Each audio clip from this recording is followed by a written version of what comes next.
ఇప్పుడు మున్సిపల్ ఎన్నికలు వచ్చినాయి. ఈ మున్సిపల్ ఎన్నికల్లో ప్రచారంలో భాగంగా మరి మా అభ్యర్థులని మీకు పరిచయం చేయడము, అదేవిధంగా మీ అందరితో మాట్లాడడం కోసం రావడం జరిగింది. అస్సలాము అలైకుం रहमतुल्लाहि बरकातहू। म्यूनसिपल इलेक्शन के सिचुएशन में हमारे कैंडिडेटों को आपको इंट्रोड्यूस करने के लिए हम आज आपके सामने आए। మొన్న 2023లో ఎన్నికలు జరిగినప్పుడు మరి కాంగ్రెస్ పార్టీ వాళ్ళు 10 సంవత్సరాల నుంచి బీఆర్ఎస్ పార్టీ ఉంది, కేసీఆర్ ఉన్నాడు, మరి తెలంగాణ ప్రజలందరూ కూడా కేసీఆర్ తోనే ఉన్నారు. మరి వాళ్ళని ఓడగొట్టాలి, మేము గద్దెనెక్కాలంటే ఏం చేయాలని ఆలోచించి వాళ్ళు పేద ప్రజలకు గరీబ్ లోగోంకో वो लोग आस दिखाए, ఆశ చూపించారు। 6 గ్యారెంటీల के नाम पे 6 గ్యారెంటీల పేరుతో పేద ప్రజలకు ఆశ చూపించారు। ఆశ చూపించి నమ్మించారు।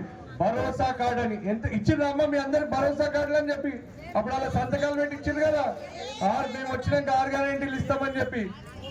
అయితే ఈ 6 గ్యారెంటీలు 6 గ్యారెంటీలు అని చెప్పి పేద ప్రజలకు నమ్మించారు।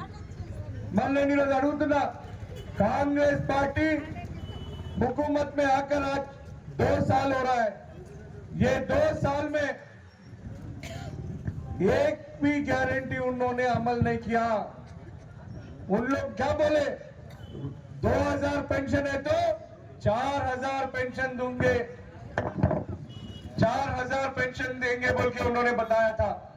मैं आज यहाँ पर पूछ रहा हूँ, कितने लोगों को आया 4000 पेंशन? अरे आया क्या? यहाँ पर कुछ भी नहीं बोल रहे।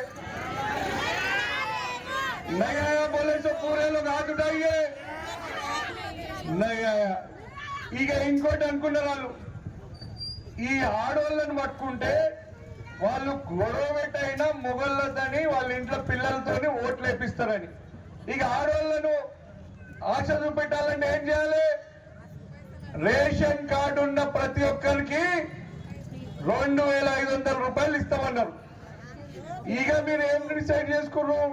అమ్మ 2500 వస్తాయి ఇక మాకు అని చెప్పి మీ మొగుళ్ళతోని మీ పిల్లలు